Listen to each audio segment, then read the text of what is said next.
Hi, my name's Dave Hooper. I want to tell you a story that began with an innocent question. Back when I was just a regular guy, I'd been a career entrepreneur with some successes and failures.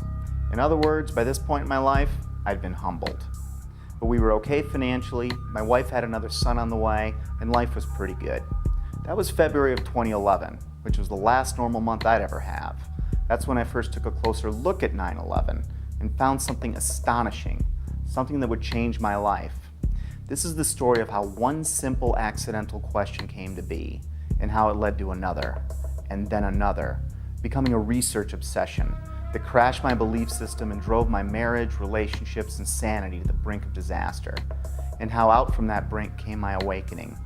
You can't write or talk about it, you just have to see it to believe it, and that's why this film was born. So let's start at the beginning, when my eyes first opened. Looking into 9/11 by itself didn't bring on this spiritual awakening, but it was the first domino to fall. You're about to get a peek down the rabbit hole, but just a peek, just enough to see that there is one. So get ready, because you're going to see some things that will test your beliefs and your notion of reality. So why don't we ease into it? Because you know what it's like when you first open your eyes after a deep sleep. That first light can be intense.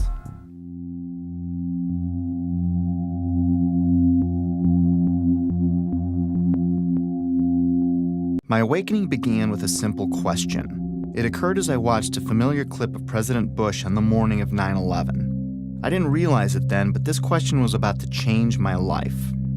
Bush is sitting at Booker Elementary School in Sarasota, Florida at 9:05 a.m. when White House Chief of Staff Andrew Card whispers into the president's ear. A second plane has hit the second tower. America is under attack. That first question was, why didn't the Secret Service get him out of there immediately? They didn't know how many planes were hijacked yet or what their targets were. There were actually 8 planes that were hijacked. We had 11 reports of hijacked aircraft. There were thousands of planes still flying. As many as a dozen planes were reported hijacked at one point. And it was no secret the president was there. The school visit had been made public on September 7th, 4 days prior to 9/11. How could anyone be so sure hijackers weren't already on the way? Yet there he lingered, even after 2 more flights were confirmed hijacked, Flight 77 and Flight 93, the Pentagon and Shanksville planes respectively. Somewhere I saw a story claiming the president's camp didn't want to scare the kids at the school, and that's why he stayed, which I found hard to believe. Well-trained professionals are going to risk the balance of power in the world to spare the feelings of a few kids who routinely practice fire drills anyway? Well, I guess the answer was yes, because Bush stayed until 9:34 a.m., a full 29 minutes after it was known we were under attack. Think about that. That would have been 29 grueling minutes for everyone, especially those assigned to protect the president, wondering if some hijackers gotten ambitious, maybe changed their plans in the last few days after the school visit was made public. I guess someone high up in the president's camp must have known or thought they were safe. I mean, what else could it be? But how could anyone have known that? It had me thinking, but it wasn't a huge deal. I was more intrigued by the type of people I came across who also had similar questions about 9/11. These weren't conspiracy theorists as I pictured them. These were people in government, aviation, civil defense, architecture, science, engineering, and the military. I decided to look further. I still had no idea the impact this would have on my life. I started by refamiliarizing myself with the incident, or I should say set of incidents. Of course, we all remember the second tower being hit, but I hadn't put much thought into the other parts of that day. And soon after looking, I was reminded that there were several incredible events on 9/11. I put almost no thought into the particulars of that day for 10 years. But that was about to change. In chronological order, the official version goes like this.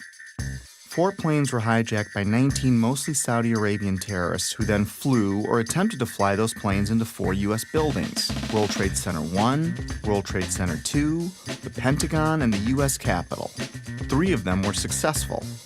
American Airlines Flight 11 hit the first tower, the North Tower, at 8:46 a.m. United Airlines Flight 175 hit the South Tower at 9:03 a.m. American Airlines Flight 77 hit the Pentagon at 9:37 a.m. At 9:59, the South Tower collapsed after burning for less than an hour. At 10:07 a.m., United Flight 93 crashed in a field in Shanksville, Pennsylvania. Then at 10:28 a.m., the North Tower collapsed. And I barely remembered that a third building at the World Trade Center, Building 7, collapsed at 5:20 p.m. to close out the day. The National Institute of Standards and Technology, more commonly known as NIST, backed up the official government version that intense fires weakened the steel and caused all three buildings to fail, including Building 7, which oddly enough was not hit by an airplane, nor was it exposed to jet fuel, which is what I thought melted the towers to get that progressive collapse started. And you had that intense heat probably weakened the structure as well. As I looked for answers, I found Shyam Sunder of NIST stating, "The buildings were not brought down by explosives. Until then, I didn't know explosives were even in the conversation. And like hearing a child claim innocence before a question is even posed, it had my eyebrow raised." World Trade Center 7 collapsed because of fires fueled by office furnishings. It did not collapse from explosives or from fuel oil fires. While researching the official government story, I saw a news flash that the 9/11 families wanted an investigation of World Trade Center 7. I was a bit surprised. Why would they be questioning the official story? That seemed a little out there, but who could be more invested than they were? So I listened to what they had to say. Our perception of what happened on September 11th is very different from the general public's perception, I'd say, for the most part. I believe that the public is still uninformed about most of the issues that are surrounding them. I just don't think the public at all knows. They want to believe. I think the truth sometimes can be frightening. There's some deep explaining to do. The bottom line is that it needs to be investigated. We have to demand a new investigation. I want justice here. Nobody ever stopped to have a scientific investigation. A scientific investigation. A scientific... What did these families know that I didn't? It's obvious once you look, they've been trying to say something is wrong, and we need to look at 9/11 more closely, especially Building 7. And they weren't alone. I found an endless sea of organizations, rallies, websites, books, and films about that day, but I never really heard about any of them on the evening news. The families and many others were pointing to World Trade Center Building 7, the last one to collapse. I wanted to research what was so special about Building 7.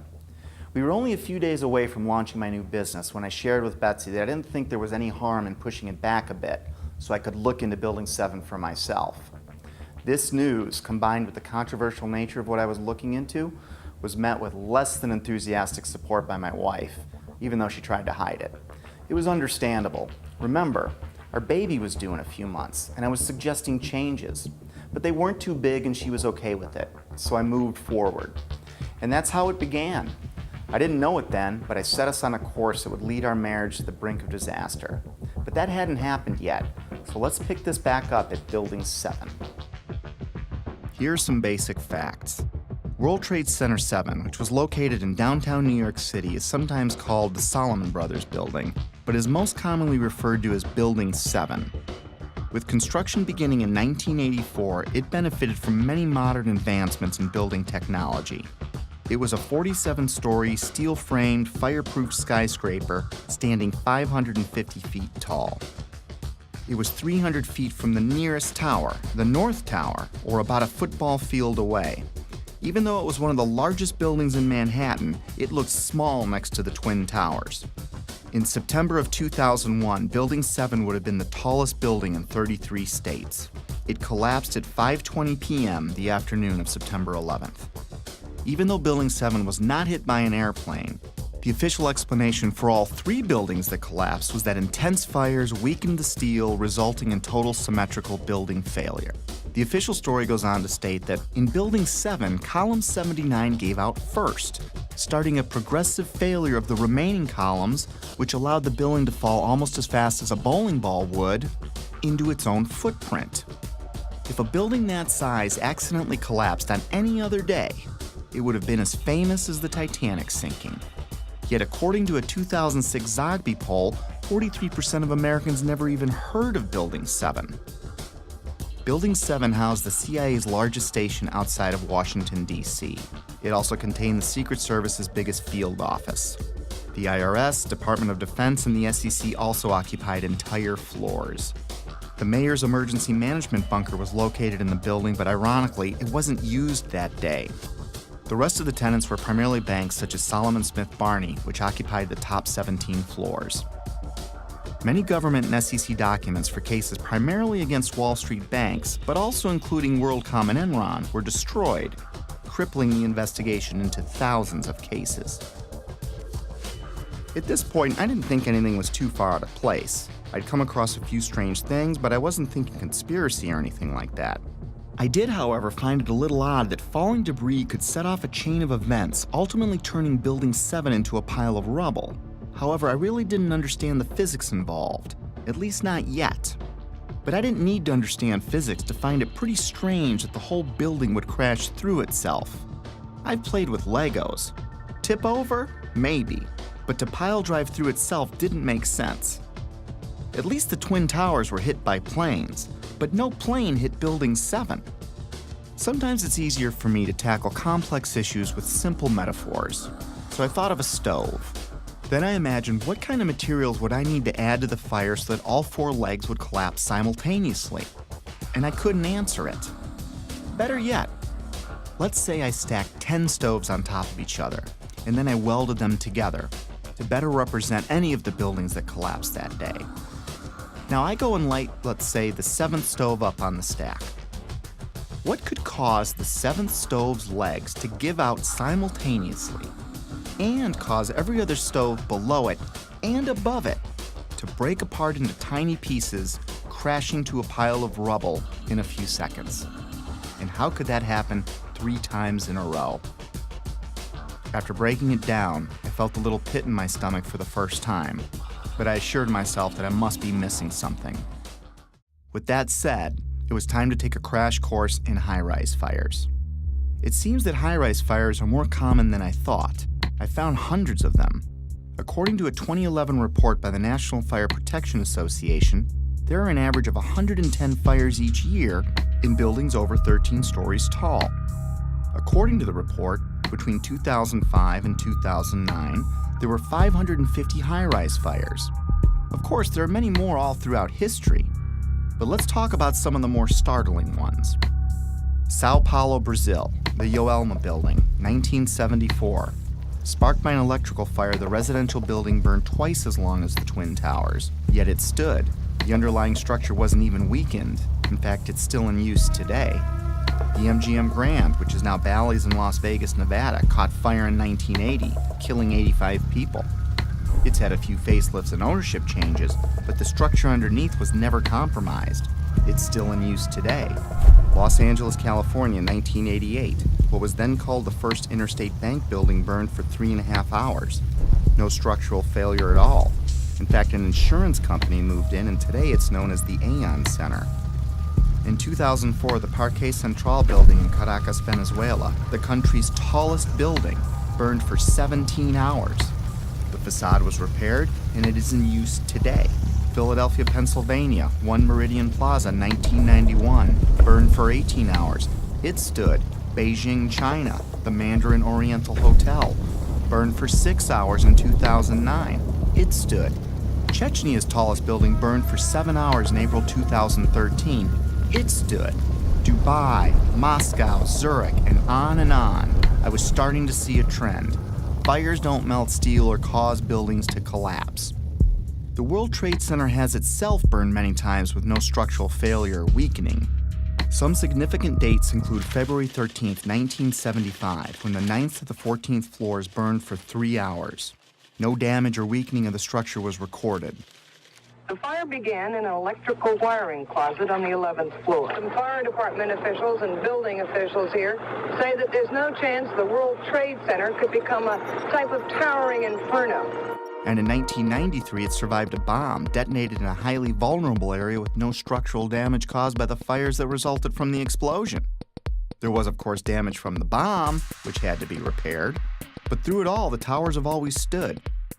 Sometimes buildings do collapse because of structural failure, but it's usually a design problem or earthquake damage or a controlled demolition. Buildings don't come down because of fire, but when they do collapse, they tend to tip over and stay connected. After reviewing hundreds of fires, I could find only 3 occurrences of fire bringing down a steel-framed high-rise in all of history, and all 3 were on 9/11. High-rise buildings simply do not collapse due to fire. Collapse of World Trade Center 7 was primarily due to fire. But there's a problem. Office and open-air jet fuel fires cannot melt steel. A lot of things in these kind of buildings have to be fire resistant by nature. It's required by code. So there really isn't a whole lot of fuel in there to begin with. The National Institute of Standards and Technology said that the maximum air temperatures was about 1,800 degrees or 1,000 degrees colder than what's needed to melt steel. And it takes a blast furnace with air blowing with blowers to try to get steel to melt. So if you have a flame at 750 degrees, you can hold that flame under a steel beam forever, and you'll never reach a high enough temperature to bend steel, let alone melt it. This would have us to believe that these was a typical office fire, scattered office fires, if you will, that brought this building down. Since the mid-60s, I've tried to follow high-rise fires, and I'm not aware of any high-rise building that have come down as a result of fires. And seeing black smoke come out the windows, that means that the fires were oxygen starved. Kerosene would have burned off very quickly. What wasn't destroyed in the initial fireball would have been consumed fairly rapidly and would have only really served as an ignition for the rest of the material. None of which would have been, in my experience as a fire protection engineer, hot enough to sufficiently soften the steel or damage the steel to result in a total collapse of the building. Well, we're told that the planes hit the buildings and there was an explosion and a fire, and about an hour and a half later, in the case of the North Tower, the buildings collapsed due to structural weakening due to the fires. Fires in high-rises have never brought down a steel frame high-rise building at all, ever. The bottom line is this. Steel-framed high-rises don't collapse, especially into their own footprint, because of fire. This is why builders and architects have loved steel for 100 years. A fire typically can't compromise the steel structure. Of course, 9/11 was not a typical day with typical fires. Jet fuel was involved. But the kerosene or the jet fuel just can't explain it. Set aside for a minute that only 2 of the buildings were subjected to kerosene. Now think of a kerosene lamp or a kerosene heater. In the history of kerosene lamps, I have never heard of one being melted because the fires were too hot. In fact, the World Trade Center fires were starved of oxygen and therefore heat. You can see it in the black smoke coming from the towers. Yet molten iron was found in the rubble of all 3 buildings. Something else had to provide the heat and energy needed to liquefy, melt, or even microscopically bend the steel in any of those 3 buildings. And unless you work for NIST, scientists agree that neither jet fuel, nor the furnishings inside those buildings could have heated the steel enough to melt it. I was starting to realize that something else must have been involved in the collapse of at least Building 7, if not all 3. Okay, maybe airplanes weakened the structure of the Twin Towers, which we'll be looking into more deeply later. For now, believe it or not, planes have hit many buildings throughout history and none fell. Of course, none were hit with planes as large as the ones on 9/11, but that still leaves Building 7. I couldn't explain it. Can you tell me that if I throw a flaming chunk of metal off of one building, I can make the building next to it collapse in on itself a few hours later? Why do demolition companies even exist if you can just light a few random fires and wait for an implosion? Maybe the steel structure in Building 7 was so badly damaged from falling debris that the entire structure was compromised. It still can't explain the symmetrical collapse, but I looked anyway. Other buildings that have suffered severe structural damage by natural disaster or bombs didn't disintegrate into rubble piles. They stayed together in some way. Even the buildings in the Trade Center complex that suffered worse damage than Building 7 didn't collapse in on themselves. This uneasy feeling was growing, but there was much more to understand about Building 7's collapse, especially before I started jumping to conclusions in my own head. I needed to hear from some experts. It just didn't add up, the way the whole thing sort of pile drove itself into the ground and all at near free fall speed. Collapses straight down into its own footprint at free fall speed. This is uncanny. There's 40,000 tons of structural steel designed to resist this collapse. This building had 40,000 tons of structural steel in its structural system, and that is intended to keep it from going anywhere. The animation sequence from the National Institute of Standards and Technology for their model, their mathematical model of the collapse of Building Number 7. And they have the inside members that one column gave way, which they claim resulted in the collapse of all the surrounding members, and then this precipitated a global collapse. This would just not be physically possible for a gravitational collapse. According to NIST, the failure occurred at column 79 on level 12. This means basically they're talking about a single columnar collapse or failure that resulted in a total collapse of the building. That just does not make any sense. Regardless of the engineering, the logic tells you that if you have a single failure at some random point in the building, that the entire building is not going to collapse. Buildings don't break that way.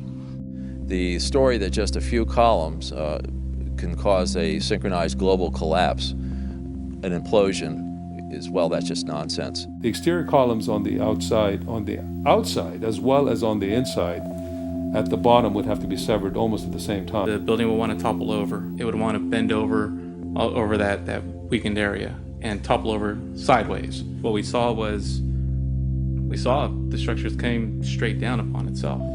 It cannot happen that when you have asymmetric damage, you will get a perfectly symmetrical collapse. At free fall speed. That's impossible. That's a violation of the fundamental law of physics that says that for every action, there's an equal and opposite reaction. If you took a billiard ball and dropped at the height of the Twin Towers, and you just merely stopped it and started at every floor in free fall, it would take over 1.5 minutes to reach the ground. The buildings were down in 10 seconds. Buildings just don't behave like that. If floors fall, they tend to fall and are braced by the floor directly beneath it. And there's some delay there. And then the next floor falls with 2 floors, and there's some more delay. The buildings actually accelerated as they came down, meaning they were not getting resistance from these massive columns in the center of the core of this building. And when it's all finished, the outside walls from the lower floors are piled one on top of the other right in the middle of the building. So it's fiction to say that a building as modern as World Trade Center 7 comes down with no resistance. Doesn't add up. The official explanation was dead wrong. Just not possible. Not possible. Just doesn't make sense. It's not how it works. It can't happen. Never before in history. It just can't happen. Well, that's just nonsense. And that cannot happen. Couldn't happen. It's fiction. There's definitely much more going on than just fire. This was a controlled event. The symmetry is the smoking gun. In short, the evidence is clear. We are witnessing not the collapse of a building, but its demolition. At the time, I was thinking, wait a minute. My heart was pounding, my adrenaline was flowing, and I had a knot in my stomach. You know, the collapse never looked right to me, but then again, I never really thought that it defied the laws of physics. My imagination started to run wild. Could the hijackers have wired the buildings? Maybe the government didn't want us to know how really lax their security was, and that's why they covered up this fact. Maybe it was pre-wired for some reason, but that made no sense. If it was a controlled demolition, it would explain how much of these buildings were reduced to ash. It would explain why the towers fell after burning for only an hour or so. It would explain why they imploded instead of tearing apart. It would explain why they all fell at close to free fall speed. It sure looked like a controlled demolition, in retrospect. I couldn't stop at this point. I needed to know more. Late nights, coffee, research. My life was changing before my very eyes.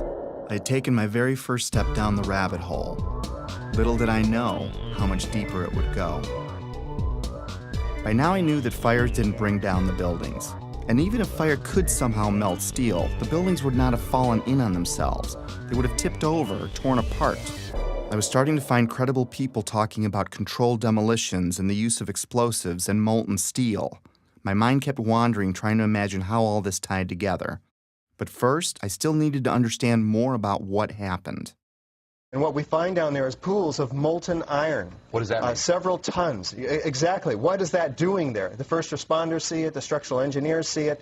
It's documented by FEMA, the melting of steel. Normal office fires is what's supposed to have brought these buildings down, along with jet plane impacts. But jet fuel and office fires don't produce molten iron or molten steel. It doesn't begin to melt until 3,000 degrees. At one point, I think they were about 2,800 degrees. See the stuff he's pulling out? Yeah. It's red hot. 8 weeks later, we still got fires burning. The concept of molten iron is very important here. In order to get molten iron, you have to reach unbelievable heat levels. It takes much, much more energy than you could find with any combination of burning office furniture, jet fuel, or gravity. Molten iron can be an indication of the use of thermite.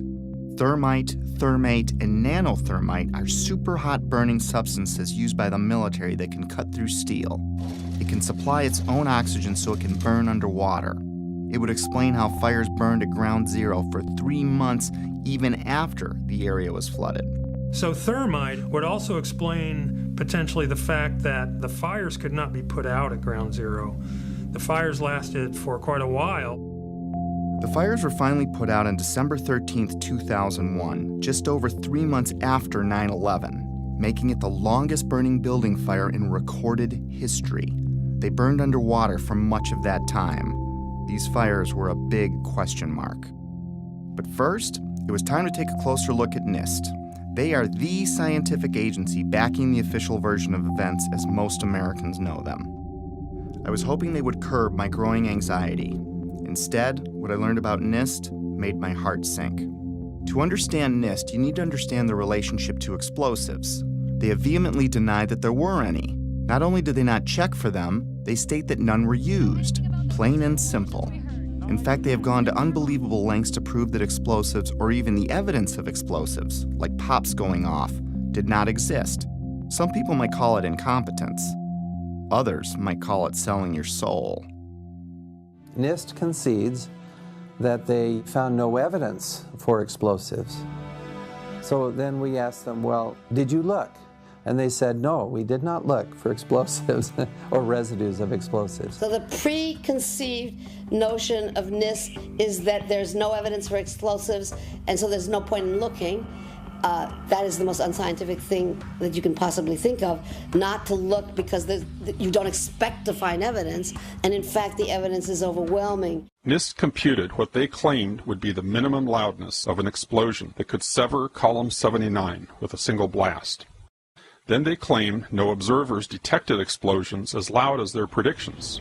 This size blast would have produced an incredibly loud sound that was not recorded on videos of the collapse nor reported by witnesses. On the basis of this artificial threshold of interest, they swept aside all evidence of actual explosions and concluded that no explosives contributed to the destruction of the building. We did not find any evidence that explosives were used in the collapse. Was that a secondary explosion? Yes, it was. That was the Yeah, definitely secondary explosion. Secondary explosions, sometimes described as pops or booms, are mini detonations apart from the primary explosion of the plane impacts. These types of explosions are routine in a controlled demolition. They were heard in all 3 buildings long before any collapsed. Like, it sounded like gunfire, you know, bang, bang, bang, bang, bang, and then all of a sudden, 3 big explosions. That sound was not picked up by any of the videos or witnesses that we have talked to. You heard explosions, like boom. We just heard one more explosion. That's about the 4th one we've heard. CNN is now reporting that there was a 3rd explosion at the World Trade Center. Equally unempirical is the treatment by NIST and Popular Mechanics of reports of explosions before and during the collapses. Both documents pretend that there were no explosions. Secondary explosion. We've got numerous people covered with dust from the secondary explosion. Okay, you get the point. Why was NIST denying these explosions? Why are they a big deal? Well, those explosions are a strong sign of a controlled demolition, but they're not proof positive of one. If it was a controlled demolition, there would be other signs like misfired explosives and particles in the dust. So their preferred method of dealing with this problem was to ignore or even deny the reports.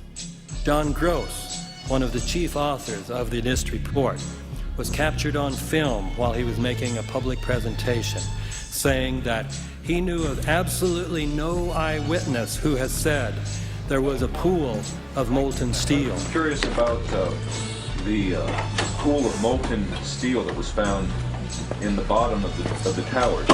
First of all, let's go back to your basic premise that there was a pool of molten steel. I know of absolutely nobody, no eyewitness who said so. Get down below and you see molten steel running down the channel rails. Like you're in a foundry. Like lava. From a volcano. The fires got very intense down there and it actually melted beams where it was molten steel that was being dug out. Underground, it was still so hot that molten metal dripped down the sides of the wall from Building 6. The premise that there was a pool of molten steel.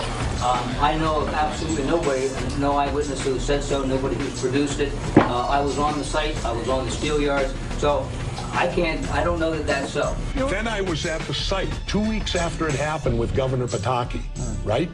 And they had to cease digging that day. You know why?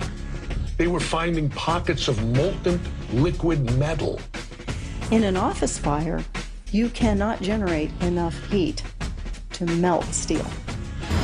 And yet we have evidence of molten iron in the microspheres, in the rubble pile, and the metal pouring out of the side of the tower. About 7 minutes before its final destruction, almost an hour after the plane hit, molten metal was seen coming out of the northeast corner near the 80th floor. What was going on here? These guys at NIST are the official version. Office and jet fuel fires can reach about 1,600 degrees under ideal conditions, but NIST said that the fires burned at 1,800 degrees, which they claim was just enough to weaken and bend the steel, which led to complete failure of each building's infrastructure. But that still leaves us more than 1,000 degrees short of molten metal, which was found all over Ground Zero. They denied that molten metal existed, and they denied that witnesses heard secondary explosions going off. Even the NIST computer animation of Building 7's collapse is inaccurate, showing the outer structural walls crumpling in instead of coming straight down. The NIST report, on which popular mechanics and much of the press has relied, is not a scientific report. It is a political document. We need to have an investigation of NIST themselves. I believe that the reports that came out are not true. So the fact that NIST says that is absolutely, in my opinion, it's criminal. NIST wasn't looking for the truth. They were trying to hide it. But why? Were they asked to falsify their findings? I didn't think they came up with this on their own. When I see John Gross fidget and blush as he states there was no molten metal, I see a man that is doing what many of us do when we don't tell the truth. It's basic human nature. My feelings at the time were like the moment you catch your significant other in a lie. Maybe there's an explanation, but your heart is racing until you get some answers. And if something like that's ever happened to you, you may understand needing to know more, but not wanting to know more, if that makes sense. Was there more evidence of a controlled demolitions besides explosions? And where did the molten metal come from? I needed more before I could get my head around this. I took a deeper look into all the buildings, the airplane strikes, and the possibility of planted explosives. Mostly, I was looking for something to explain away this growing pile of problems. I was looking for answers that could reduce my growing anxiety. Instead, I would fall further down the rabbit hole. By now, Betsy was about to give birth. The idea of putting the business off for a week had turned into a few months, and I couldn't help from talking about my findings all the time, even though Betsy asked me to tone it down. She needed more from me as a husband and father, and I needed more from her to preserve my sanity. Then my dad died, and 8 days later, my son was born. I was all over the place. This prompted my first break. I was in a very strange place, grieving my dad and celebrating my son, while digesting this new information that no one wanted to discuss. What I'd been working on was no secret to my whole family, and everyone seemed pretty relieved when it looked like I was re-entering my normal life. I was enjoying the family and starting to talk about business again, which made Betsy happy. And I wasn't talking about 9/11 anymore, which made Betsy even happier. But just when things were getting back to normal, I started getting a feeling, an urge to get back into it. It kept growing and I couldn't explain why I had it. I tried to ignore it, but I couldn't. And like an addict that fell off the wagon, I was back at it like I'd never left. I still wasn't certain what brought down Building 7, but I was pretty sure it wasn't fire. And it certainly wasn't an airplane since it wasn't hit by one. Maybe a look at the Twin Towers could shed some light on this. Most skyscrapers are built on steel or concrete frames, which is a grid of columns and beams that goes all the way through the building. The World Trade Center was different.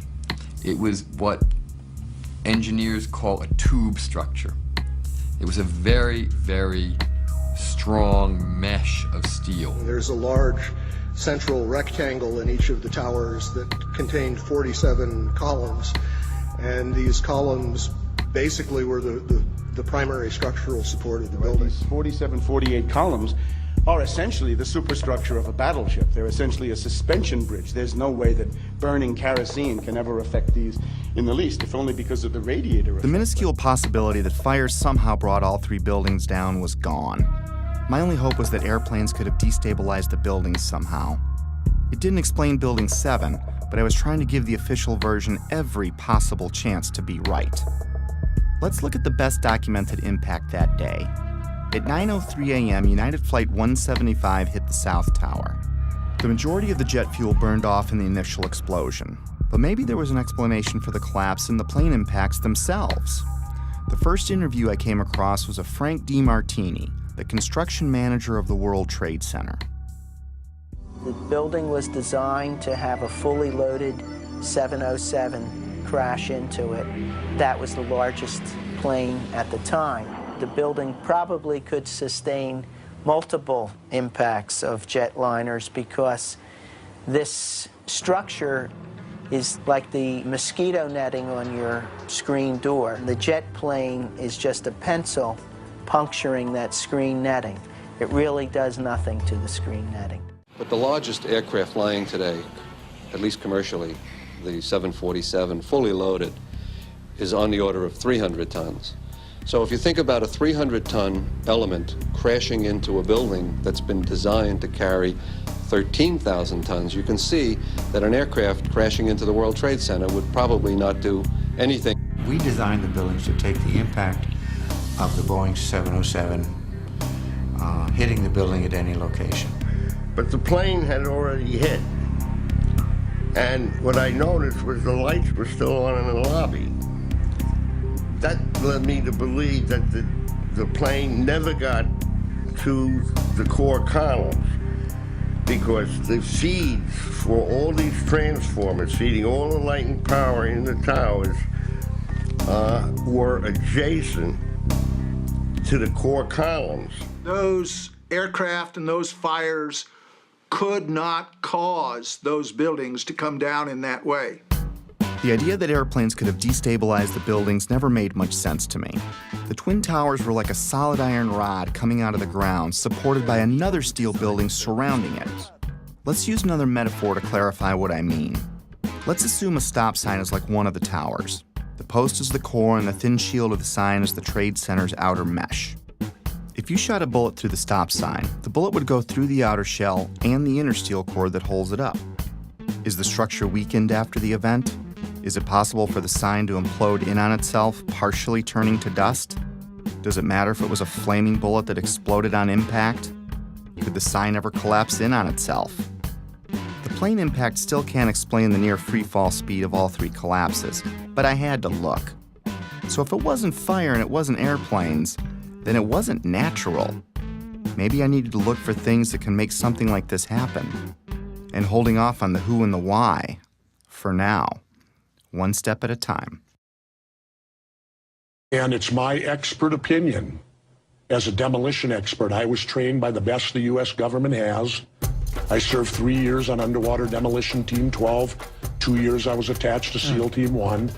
And when I look at the buildings and how they fall and the way they fell, they couldn't have come down without being assisted in some manner. The only way that a building can accelerate as it collapses is by having pre-engineered, precisely timed, and precisely placed explosives. In other words, controlled demolition. The collapse of the building was caused by controlled demolition. In fact, the evidence shows very strongly that there were explosives used in the way the buildings came down. We started running, floor by floor, instead of popping out. It was like if they had detonated. Yeah, detonated. They were planned to take down a building. Boom, boom, boom, boom, boom, boom, boom. All the way down. Explosives are used to demolish buildings like this in just seconds. Okay, so it's a controlled demolition. What's the problem with that? Let's just think about this. Controlled demolitions cannot be engineered and rigged in a day. It takes months. And therefore, this event must have been planned in advance. Controlled demolition is used to bring unwanted buildings neatly down into their own footprint. It's part science and part art. Through the placement and synchronization of many different types of explosives, demolition companies can control how and when any building falls. Some are brought down or pulled in a plain Jane fashion, and others as a pyrotechnic show for an active audience. There are many more, but let's look at 8 typical signs of controlled demolition. We've already covered a few of them.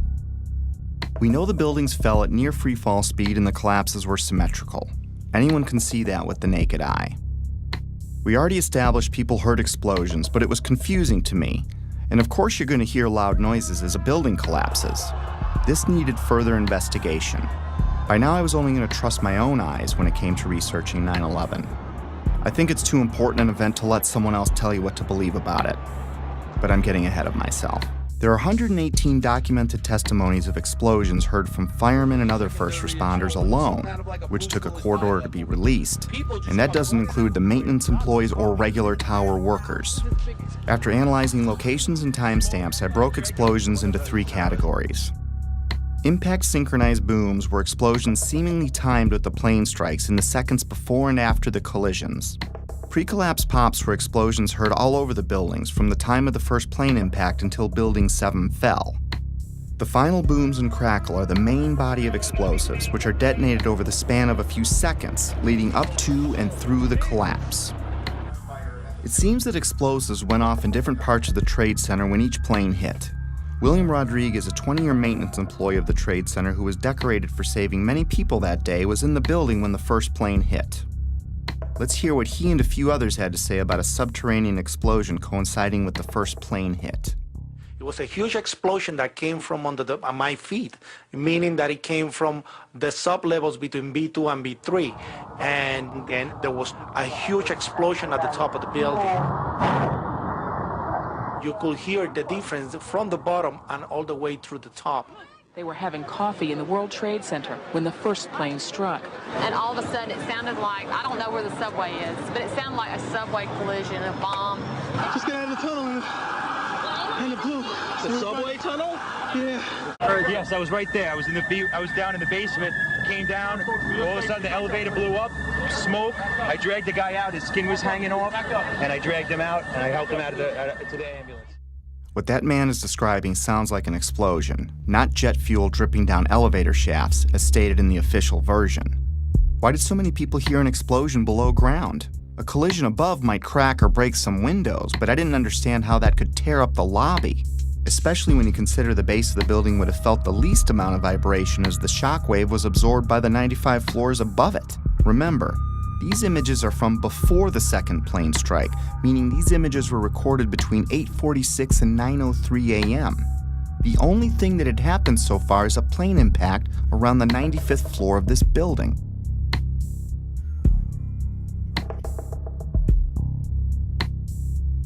Right away, a guy from the Port Authority told him the damage was somewhere above the 78th floor.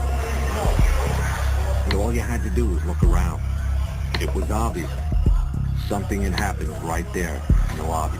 FDNY fireman John Schrader, whose engine company 10 is across the street from the Trade Center complex, arrived at the first tower hit, the North Tower, within 10 minutes of the impact.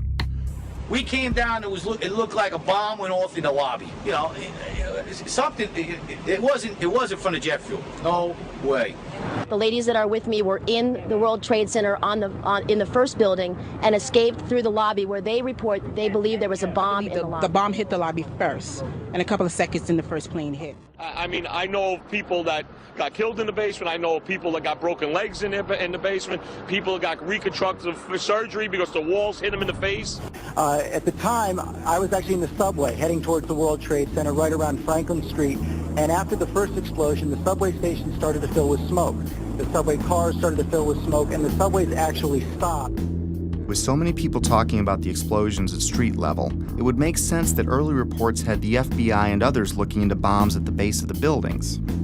Apparently what appears to happen was that at the same time two planes hit the building, that the FBI most likely thinks that there was a car or truck packed with explosives underneath the buildings, which also exploded at the same time and brought both of them down. Reason to believe that one of the explosions at the World Trade Center may have been caused by a van that was parked in the building that may have had some type of explosive device in it. I spoke to the chief of safety for the New York City Fire Department. We received word of the possibility of a secondary device, that is another bomb going off. There was another explosion which took place.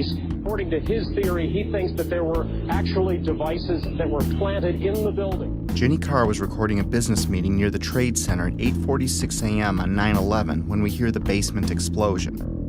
9 seconds later, we can hear the first plane hitting the North Tower.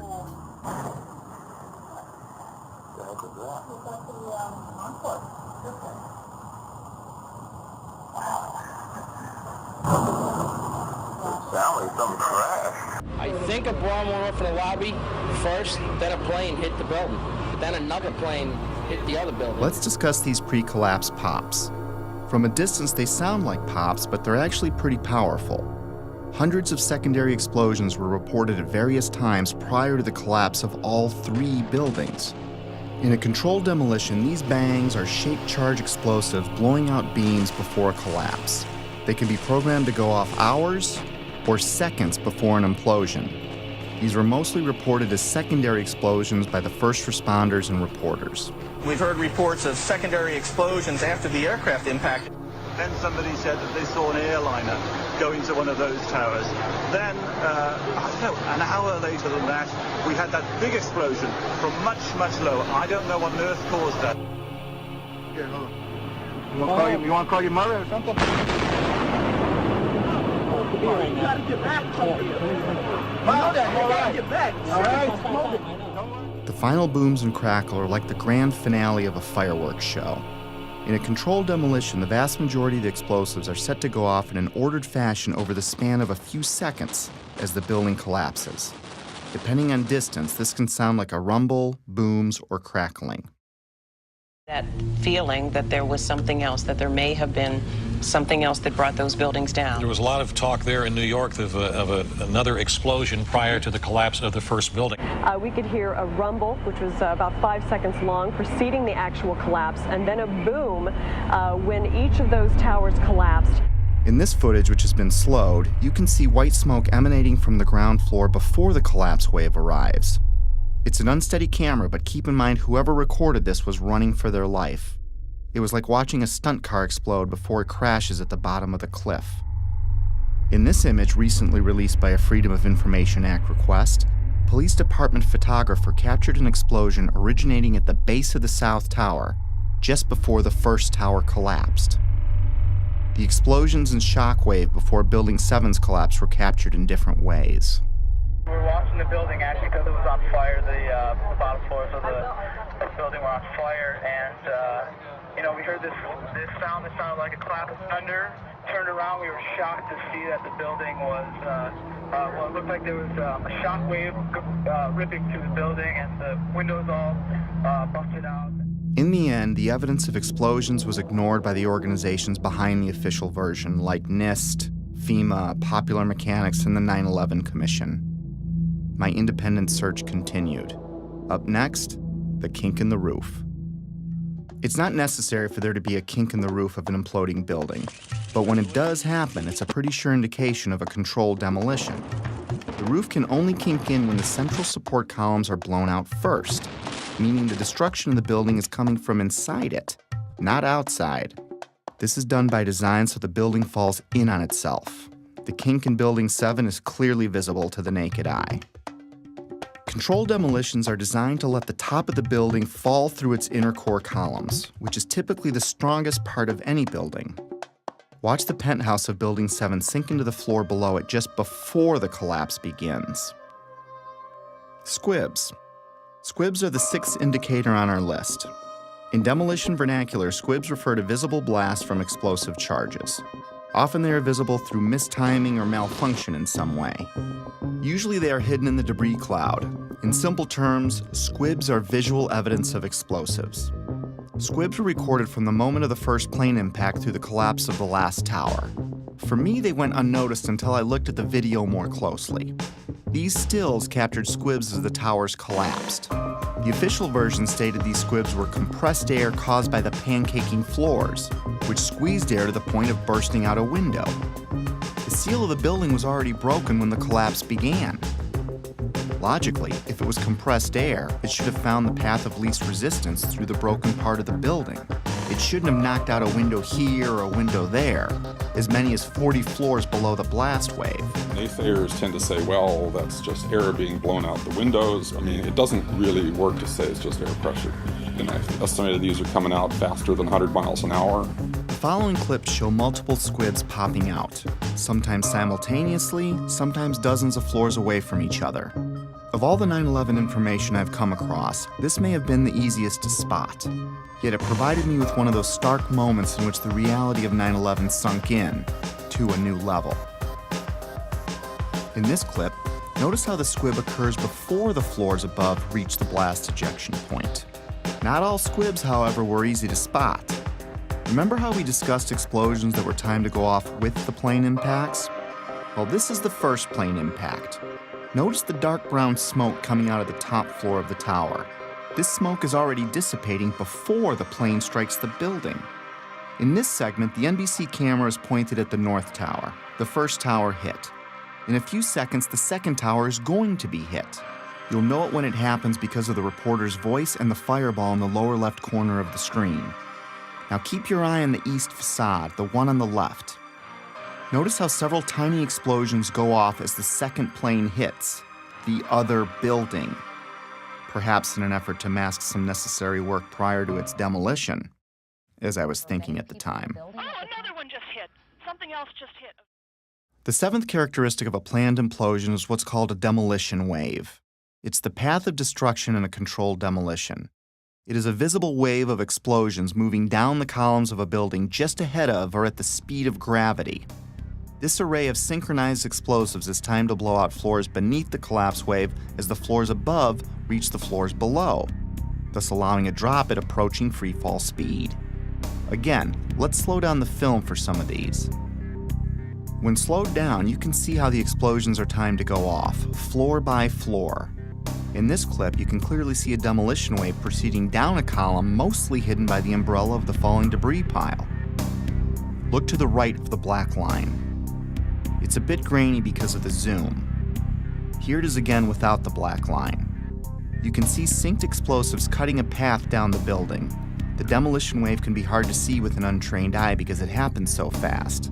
I've tried to highlight a few more examples in the following clips.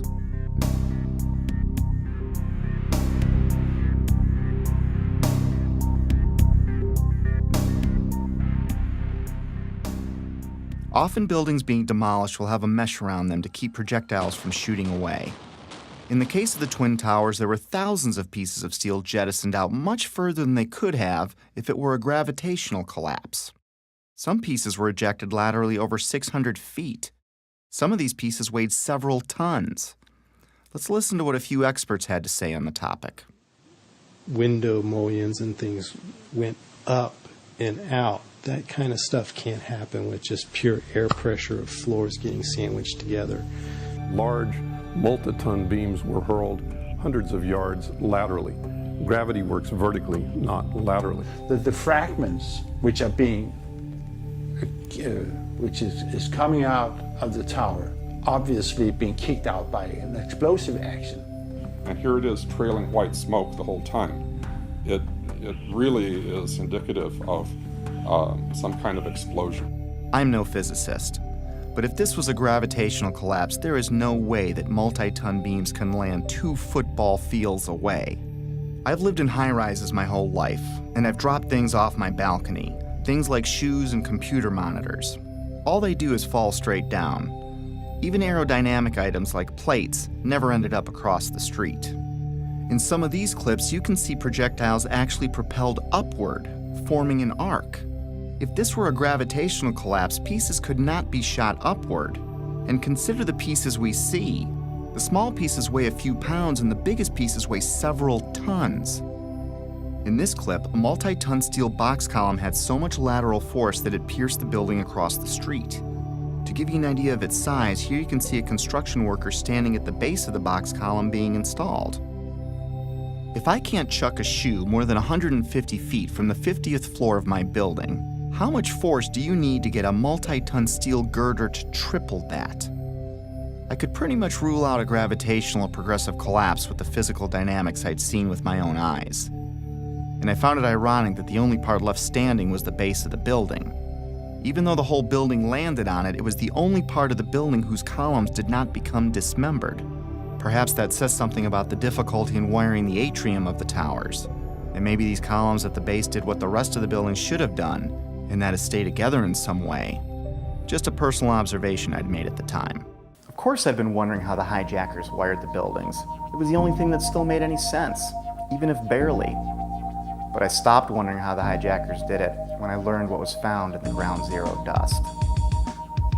Even though the cleanup and removal of the Ground Zero evidence began within hours of the attacks, not all of it was removed. Many different dust samples were analyzed by scientists all over the world, and what they concluded put the final nail in the coffin of the official story for me. We touched on thermite earlier, but we're going to look into it more deeply for reasons you'll soon understand. Thermite is a chemical mixture, usually of metal oxide and aluminum powder, with several variations. It's often used in fireworks, underwater welding, and military weapons. It can also be used to cut steel beams. When thermite is detonated, it leaves traces of itself in the debris, like perfectly round microscopic spheres of iron, and unexploded thermite itself, both of which were found in the Ground Zero dust. The fact that explosive residue was found in the dust didn't surprise me, at least not by now. I already knew in my heart it was a controlled demolition. What rocked me was the type of thermite found. You see, it was a special type of thermite called nanothermite, and it meant that the odds that the hijackers could have done this dropped to near zero. My belief system kept taking more hits, which we'll discuss in a bit. For now, though, let's have the experts walk us through the basics. In 3 different samples from 3 independent researchers, the R.J. Lee Company, the USGS, and Dr. Stephen Jones's work. All 3 separately found these microspheres. As much as 6% of the World Trade Center dust consisted of tiny, previously molten iron spheres. You cannot get a perfectly round sphere of metal from the building tearing apart. The only way you can get that is by starting with a molten liquid.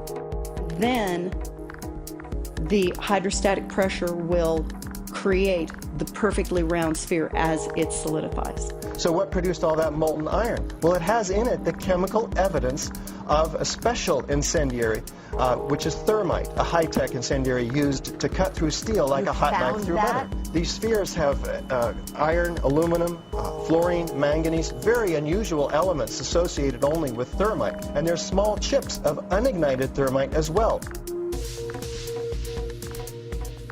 In the dust, we found what we characterize as unreacted thermitic material in the shape of some very tiny red-gray chips. We captured the residue after the material had been heated. The red-gray chips, as we ignite them, produce spheres that have iron and aluminum, just like we see in the dust in abundance. And the composition was very, very similar.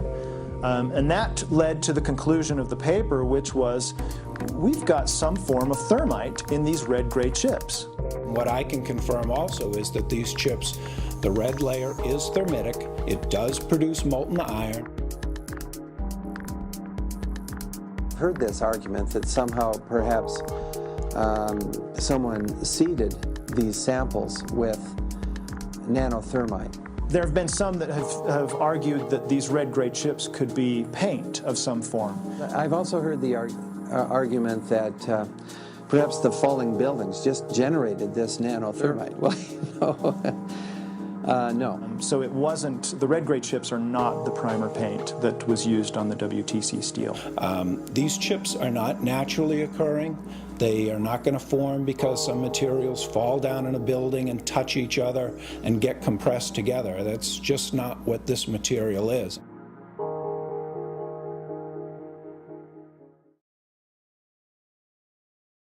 What we have found is a modern version of thermite, which we call nanothermite, which is produced in a different way. It is not just two powders being mixed. First of all, the iron oxide grains are uniform and approximately 100 nanometers across. That's very tiny, much smaller than a human hair. The aluminum occurs in plates that are about 40 nanometers across. I have no idea how to make those.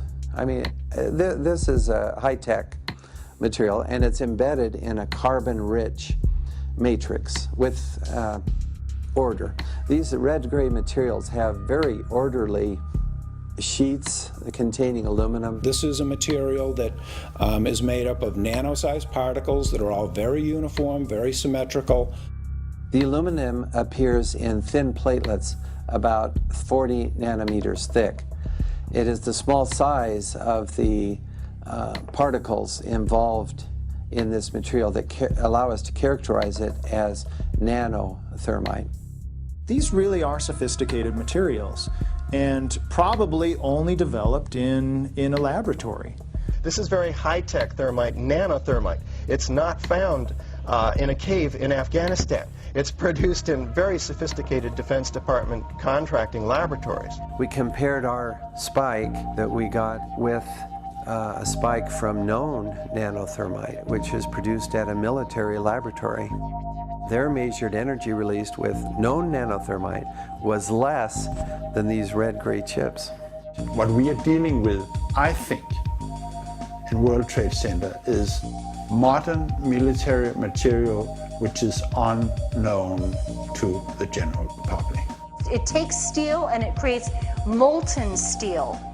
So it takes beams of steel and it turns it into molten steel, and it just everything underneath just sinks into the ground like what you saw. And it is a special U.S. military grade weapon. So the military uses it for a number of different applications. Okay? It is a military grade weapon. It's not something you could make ever. I was pretty astonished at how deep this rabbit hole was getting, even though I still had no idea what I was in for. Of course, by now, I had to acknowledge this was a planned demolition, unless I wanted to lie to myself. Maybe you can explain squibs, but how do you explain explosions or the molten steel? And if you explain that, how do you explain the rate of fall or thermite in the dust? I had to face facts. No matter what my heart wanted to believe, these buildings were wired to blow, plain and simple. But it wasn't until understanding how nanothermite is made and who has it that I considered, for the first time, that someone other than the hijackers had to be involved. And as scary as it was to consider, it might even be homegrown. Hundreds of questions kept flooding in. Why would underfunded guys on the other side of the world use something so exotic as nanothermite that could easily be tracked by our intelligence services? Who would sell it or make it for them? Why risk accessing the buildings every day for months? How did Building 7 get detonated at the end of the day? If you have the means and go to the trouble of getting nanothermite and wiring the building, why let the plan rest on using box cutters to overthrow military and combat-trained airline pilots, along with dozens of passengers, as the official version states? Heck, why bother killing yourself in a plane crash at all if it wasn't needed to take the buildings down? I had no idea what I was staring at least not yet. but a few puzzle pieces had been filled in. I knew that the buildings were brought down by controlled demolition, military thermite was used, NIST was being used to sell a lie, and someone wanted us to think that planes had caused this. I kept replaying the event in my head over and over, assimilating each new piece of information as I discovered it. And like a retreating army, my line in the sand about what could have really happened kept moving further and further back and getting closer to home. But I was on a mission and I was obsessed to find out the truth. Researching late every night was disrupting my home life again, and my wife still didn't see eye to eye with me about 9/11. Back then, she still believed the official version, but she hadn't seen what I had. For a time, she even thought I was losing it. And for a time, I wondered it myself, because I was coming across things I had a hard time believing. My former dismissive, conventional thinking self was fading away as my eyes continued to open, causing changes in my belief system and further destabilizing our home. It was harder than ever to drop the subject. Rifts were developing in other relationships too. I was angry at everything and everyone, from God to the government to anyone that didn't want to hear or believe what I had to say. I became a bit reclusive as I dug deeper. If the building was wired, lots of people had to get past security every day for a while. Remember when I said I lived in high-rises my whole life? Well, I worked in them too. And there is no way you can access buildings like those without the building security knowing. Lots of equipment had to be brought in. Authorization forms would need to be filled out. There would be drilling and pounding and dust in the ventilation ducts. Whoever was coming in would need a plausible reason to be there. They would need access to the elevator shafts. They would be taking incredible risks each day unless they had permission to access the guts of the building. Anybody who's ever watched a building being demolished on purpose knows that if you're going to do this, you have to get at the under infrastructure of a building and bring it down. The columns could have been set up with explosive devices during the off-hour operations of the building by elevator company personnel. It wouldn't be a problem once you gained access to the elevator shafts. How about an elevator modernization, which we know was going on the 9 months prior to 9/11? There are people who noted that the elevators were locked in turn and that there were guards placed at these locked elevators during the modernization. And in the case of a steel frame building, that means we load them with RDX cutting charges, which are loaded with individual delays, sometimes as many as 2 to 3 different delays on a given floor. I was sick to death of the dust which was appearing on the windowsills. It was dirty grey and very, very noticeable in that week leading up to 9/11. There were workers throughout the World Trade Center that had access to the hoistway, which is immediately adjacent to the core columns and beams in the building. The fact that there were visitors, like engineers of some kind, wandering around the floors, carrying toolboxes and cables and so on. We're talking about several tons of nanothermite and ordinary thermite. One would have to have access through security. Video cameras caught trucks arriving at the World Trade Center from about August 23rd until every night until about September 2nd, September 3rd. And the trucks were arriving at about 3 o'clock in the morning when everybody else had left the building, including the janitorial trucks. Something was brought into that building that would help with the detonation. There may have been work done on the detonation before. It may have been going on for months, but whatever they needed at the very end, they came and brought in that 10-day period. The 9/11 Commission also does not tell you that Marvin Bush, the president's brother, and their cousin, Wirt Walker, were the principals of the company that was in charge of security for the World Trade Center. They don't, man, yeah. The jaw-dropping coincidences kept piling up. I learned that Stratesec was a security company which used to be called Securicom, and they didn't just handle security for the World Trade Center complex. They had contracts with Dulles International Airport, from where Flight 93 departed, and United Airlines, accounting for most of the security breakdowns on 9/11. And another thing, Stratesec also handles security for Los Alamos National Labs, one of the only places on the planet that can produce the nanothermite found in the ground zero dust. The odds are pretty astonishing that one company can link so many vital elements of 9/11. But more astonishing is there's no mention of Stratesec or Securicom in the entire 567-page 9/11 Commission report. Of course, that was no surprise by now. Did I forget to mention that that same 9/11 Commission did not mention the collapse of Building 7 in the entire report either? Why is there not a word about the collapse of that building in the 9/11 Commission report? We didn't see any evidence of the kind of thing you're talking about. I didn't think this was something done by terrorists anymore, nor did I think this was done by any one man, even if a president. How does he get nanothermite? How does he get NORAD, the FAA, and our air defenses to look the other way? Or get access to the interior of all 3 towers? Or get 19 guys to kill themselves? Or get NIST and the 9/11 Commission to tank their investigations? Or keep the media quiet? Or keep a rival administration from exposing it? No, this seemed much bigger than even a president, and impossible for a man on the run. If someone like me with no budget or staff can find something clearly wrong with Building 7's collapse, how could an entire government commission fail to mention it in their report? Something big and strange was coming into view, seemingly coordinated and almost invisible, like 1,000 more puzzle pieces dumped out before me. I couldn't see the bigger picture yet, but I knew there was one, and it involved powerful elements of our world. This reminded me of a quote that struck me in Woodrow Wilson's book, The New Freedom. He writes, "Some of the biggest men in the United States in the field of commerce and manufacture are afraid of somebody, are afraid of something. They know that there is a power somewhere so organized, so subtle, so watchful, so interlocked, so complete, so pervasive, that they had better not speak above their breath when they speak in condemnation of it." I wondered if we were talking about the same thing, so I continued my research. I didn't even need to remind myself I was falling down the rabbit hole anymore. I was now fully expecting to see the unexpected. Remember the opening chapter, The Dog That Didn't Bark? It was a reference to a Sherlock Holmes story called Silver Blaze, in which Holmes deduces the culprit must have known the family dog, because the dog didn't bark while the crime was committed, as he normally would if a stranger were on the property. The same way the Secret Service didn't bark, by staying in the school. The same way real watchdogs like the 9/11 Commission, NIST, and the media didn't bark either. Lots of people, including politicians, the media, and emergency workers on the ground, knew Building 7 was going to come down well ahead of time, as impossible an event as that was.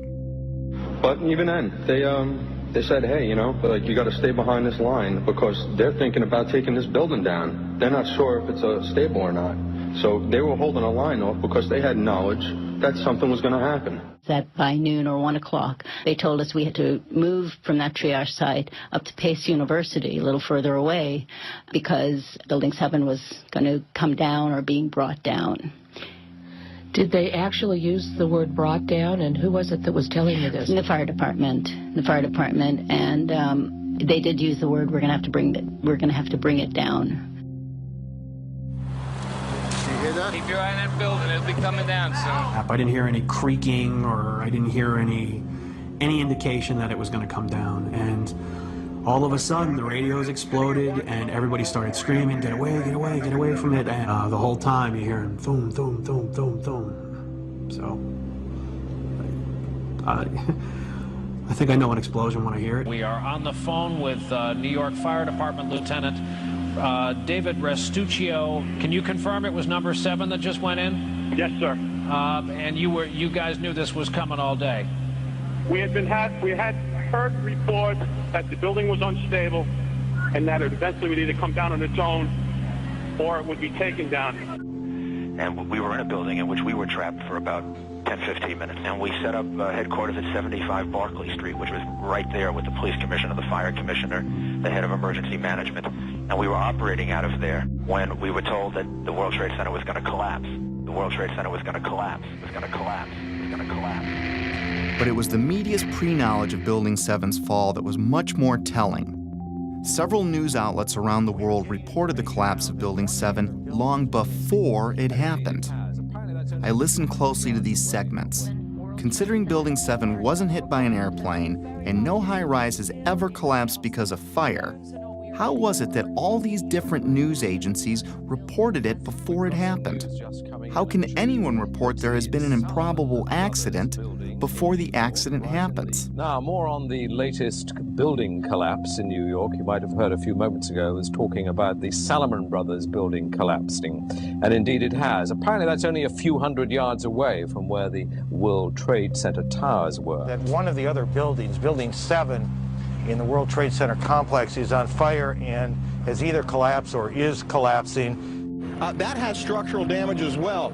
We saw a lot of glass broken out, and a corner of the building appeared to be in distress, and there's concern that there might actually be another collapse of that building. We are getting word from New York right now that another building has collapsed. Is that smoke coming from this third collapse? Okay, that is what we're understanding, which makes sense because it looks like the sun is going down. But I'm hoping that enough people have cleared out of downtown Manhattan so that perhaps it wasn't as full as it might be normally around 5:30 on a Tuesday. That information, of course, take a look at that right-hand side of the screen.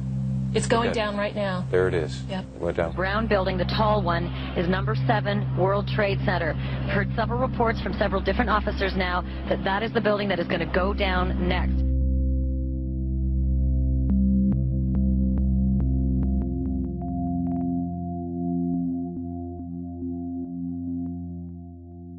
The media has played an important role in shaping the official story, even to this day. The idea that the buildings fell because of planes and fire was instilled in the public's conscience early and often on 9/11, and it started before any buildings fell. And that perhaps they're buckling under the force of the collision or the hole that's resulted from these two planes. My sense is that just the velocity of the plane and the fact that you have a plane filled with fuel hitting that building that burned. So structural damage, as you had suggested, probably led to this building going down. We are seeing... It was because the building had been weakened during this morning's attacks. And then I witnessed both towers collapse, one first and then the second, mostly due to structural failure because the fire was just too intense. And now we are told that there's a fire there, and that building may collapse as well as you can. Pictures of airplanes flying into buildings, fires burning, huge structures collapsing, have filled us with disbelief. Metaphor time. Let's say your local TV news breaks in with a report of a car accident at the corner of Main and First Avenue because a car blew out a tire, swerved into a tanker truck, and it exploded. Now your office is at that corner, so you go out and look, but everything looks fine. You flip stations and other stations are reporting it too, using different wire services even. As you stare out the window wondering where there's another Main and First Avenue, a car drives into a parked gas truck and it explodes. Have you witnessed a miracle or a staged event? If what I was finding were mistakes in a massive ruse, then the sheer boldness and size of it alone is why I never saw it before. It reminded me of a quote often attributed to Joseph Goebbels, the minister of propaganda for Hitler's Nazi Germany, who stated that, "If you tell a lie big enough and keep repeating it, people will eventually come to believe it." I found a pattern of bullying, intimidation, and belittling of anyone asking valid questions, which did nothing to soften my growing anger, even though I had no idea to where or to whom it was directed. We're not buying it. Okay, you don't have to buy anything. You're American. You want to be a nut, you can be a nut. Anybody who thinks that 9/11 was carried out by the government isn't a truther. They're idiots. I'm merely saying it is wrong, blasphemous, and sinful for you to suggest, imply, or help other people come to the conclusion that the U.S. government killed 3,000 of its own citizens, because it didn't. How big a lunatic do you have to be to watch two giant airliners packed with jet fuel slam into buildings on live TV, igniting a massive inferno that burned for 2 hours, and then think, well, if you believe that was the cause? These people are idiots. They're mentally ill. They should be treated with respect. It's an insult to people who are victims of 9/11 and their families. You know what? It wasn't an inside job. We can see the planes. The planes hit the building. It wasn't a controlled demolition, and the buildings came down. And it just is beyond bizarre. Yeah, and you are a nutcase, Building 7. 9/11 was an inside job. Oh, get a life. Get a life. 9/11 was an inside job. You're like the guys who think that the space aliens kidnapped Elvis or something like that. That's where you are. I didn't think it was an accident that every question is uniformly dismissed. I couldn't find a familiar journalist that seriously entertained these obvious questions that anyone would have. Could I really be onto something that the media couldn't see? Or were they trying to keep me from seeing something they did? Most reasonable people would question the official story after seeing what we've seen. So I switched my focus to independent news sources, outside the mainstream.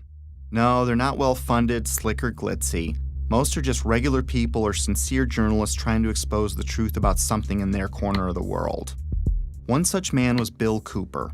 I found him early in my 9/11 research. At the time, I couldn't explain how he predicted what you're about to hear. Bill Cooper spent his life in the intelligence community. He rose to the Office of Naval Security and Intelligence, serving on the intelligence briefing team for the Commander-in-Chief of the Pacific Fleet. He held several top security clearances. After the military, he developed and operated the largest civilian intelligence agency in the world. The world's largest and most successful civilian intelligence gathering operation in the world, which makes me privy to an awful lot of information that none of you will ever see. In other words, he was very credible. The following clip is from his radio program, The Hour of the Time, which aired on the night of June 28, 2001, 76 days before 9/11 happened. A CNN reporter found Osama bin Laden, took a television camera crew with him, went into Osama bin Laden's hideout, interviewed him and his top leadership, his top lieutenants and colonels and generals in their hideout. This is a CNN reporter with a camera crew. And he came out and told everybody, within 3 weeks, Osama bin Laden is going to attack the United States and Israel. Now, don't you think that's kind of strange, folks? You see, because the largest intelligence apparatus in the world, with the biggest budget in the history of the world, has been looking for Osama bin Laden for years and years and years, and can't find him. And whatever is going to happen that they're going to blame on Osama bin Laden, don't you even believe it. When in hell are all you people going to wake up?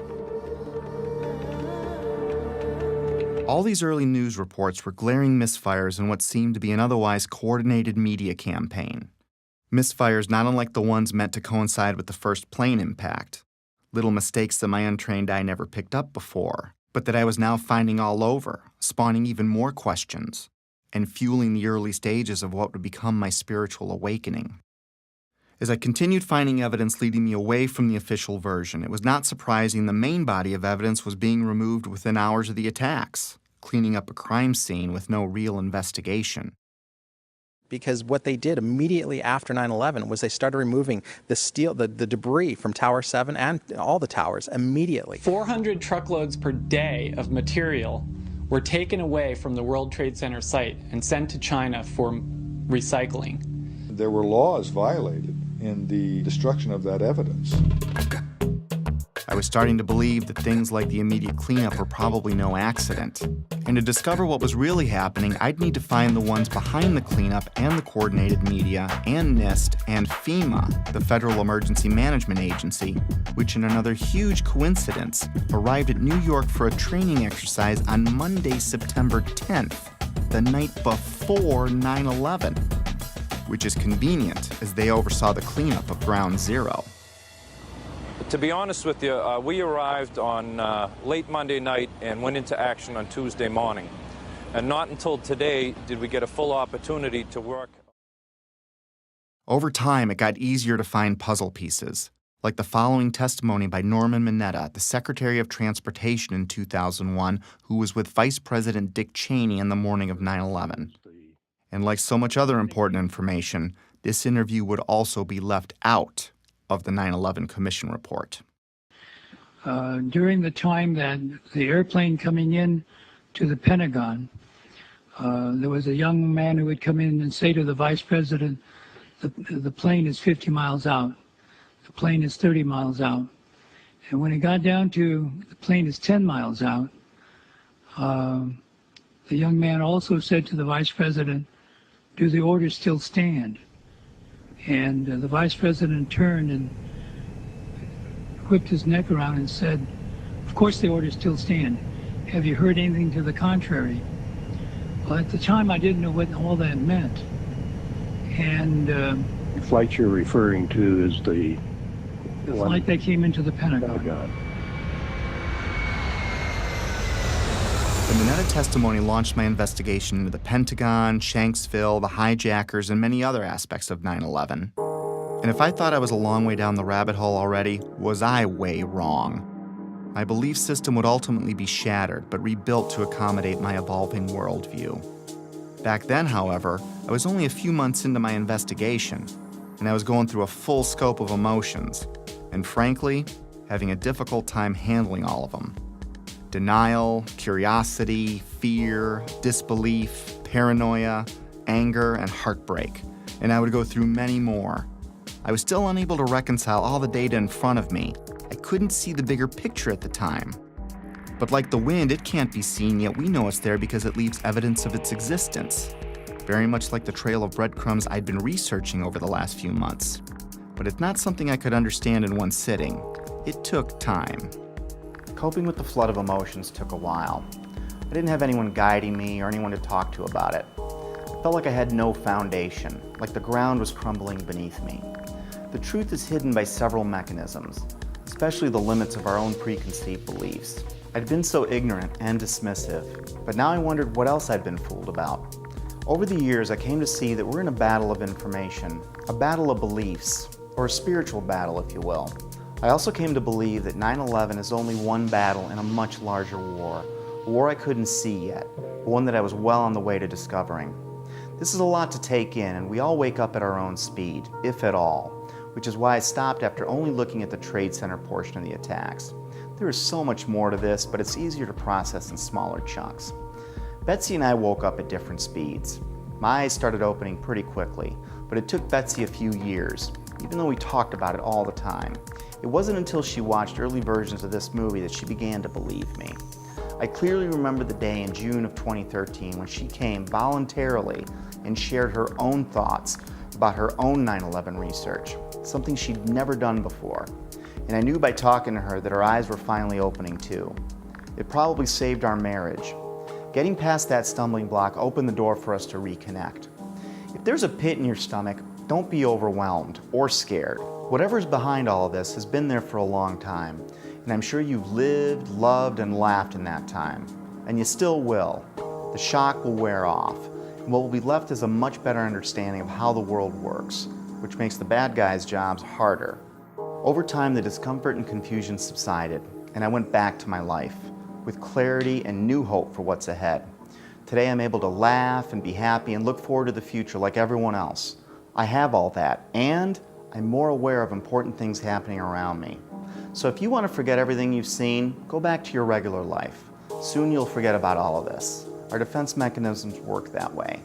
But if you decide to jump down the rabbit hole, my advice is to seek your own answers, do your own research, and don't let anyone tell you what to believe about anything. Because until you see it for yourself, it'll be hard to ever understand why it's so important to know it exists.